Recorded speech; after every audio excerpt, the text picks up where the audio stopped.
Assalamualaikum warahmatullahi wabarakatuh. Perkenalkan, nama saya Yuyun Yuliati, Program Studi Manajemen Universitas Pemula semester 6. Di video kali ini, saya akan menjelaskan materi tentang operasi produktivitas 1 sebagai tugas mata kuliah manajemen operasi.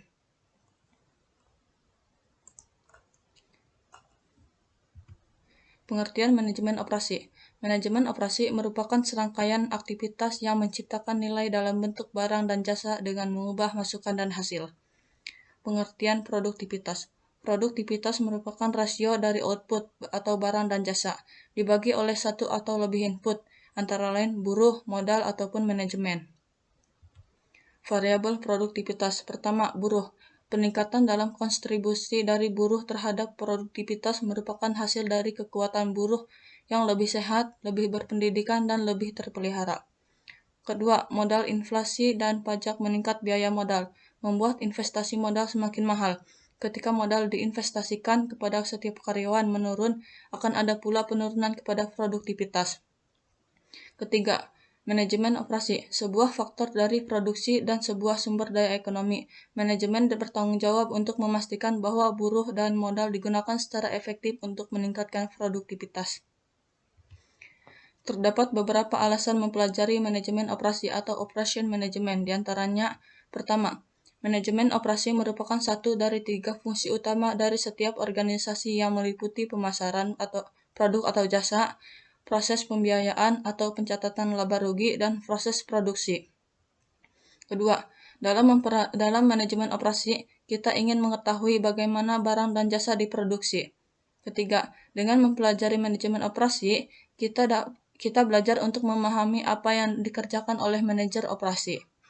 Keempat, selain itu, dengan mempelajari manajemen operasi, kita dapat mengetahui bagian mana yang lebih banyak menghabiskan biaya dalam sebuah organisasi. Berikut di bawah ini beberapa salah satu contoh kegiatan manajemen operasi dalam sebuah organisasi. Kegiatan manajemen operasi di bank. Operasi. Pertama, ada penjadwalan, kerja teller. Kedua, clearing check. Ketiga, pengumpulan uang. Keempat, pemrosesan transaksi. Kelima, keamanan. Selanjutnya ada keuangan. Pertama, investasi. Kedua, sekuritas. Ketiga, akuntansi. Dan selanjutnya ada pemasaran, yaitu pinjaman komersial industrial.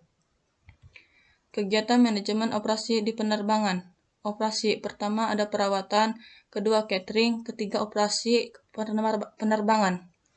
Selanjutnya ada keuangan. Pertama ada akuntansi, kedua pengendalian kas, dan selanjutnya ada pemasaran, yaitu administrasi atau pemesanan. Kegiatan manajemen operasi di manufaktur. Operasi. 1. Pengendalian produksi. Kedua, pengendalian bahan baku. Ketiga, pengadaan alat. Keempat, pengembangan produk. Kelima, manajemen rantai pasok. Keenam, perawatan mesin. Selanjutnya ada keuangan. Pertama, pembayaran utang dan piutang. Kedua, penerbitan saham. Ketiga, penerbitan surat utang. Selanjutnya ada pemasaran. Pertama, promosi. Kedua, penjualan. Ketiga, iklan. Dan keempat, riset operasi. Hal yang dilakukan manajer operasi. Seorang manajer harus mampu melaksanakan fungsi-fungsi dasar proses manajemen yang terdiri atas perencanaan, pengorganisasian, pengaturan kerja, pengarahan, dan pengendalian. Manajer operasi menerapkan proses manajemen ini dalam pengambilan keputusan dalam fungsi MO. 10 keputusan dalam manajemen operasi. Pertama, perancangan produk atau jasa. Kedua, pengelolaan kualitas. Ketiga, perancangan proses dan kapasitas.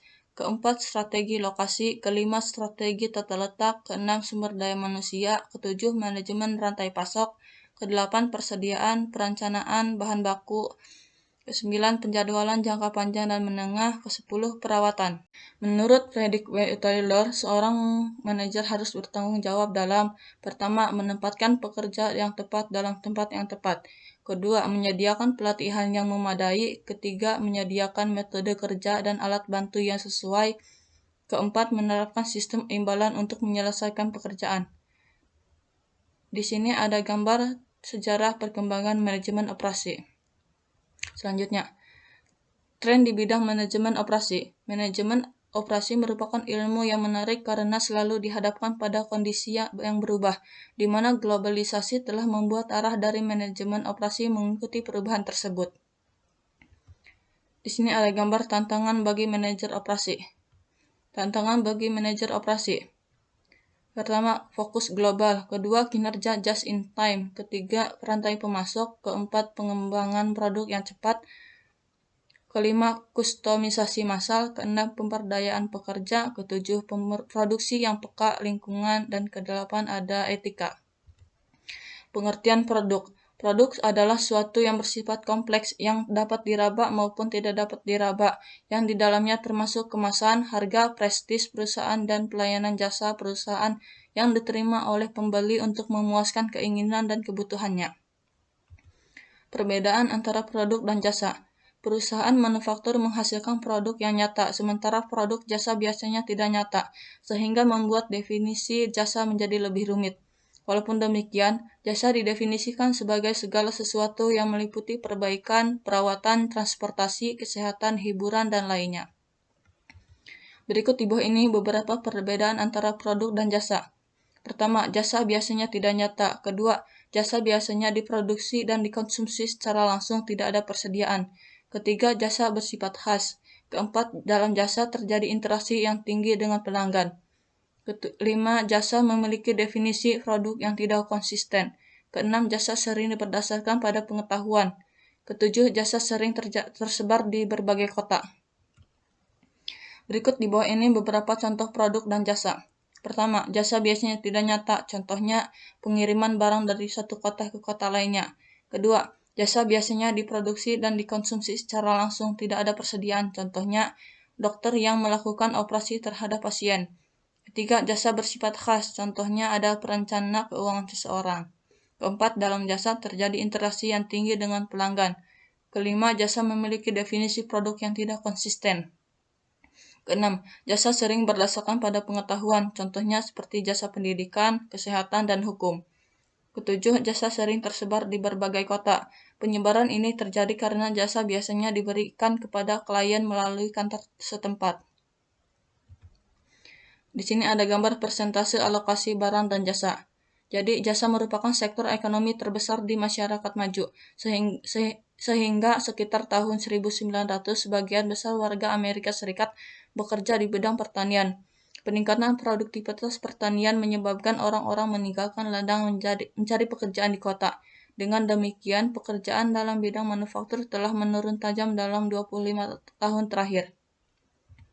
Di sini ada gambar perkembangan ekonomi, jasa, dan manufaktur. Oke, mungkin cuma itu yang bisa saya sampaikan. Kurang dan lebihnya mohon maaf. Wassalamualaikum warahmatullahi wabarakatuh.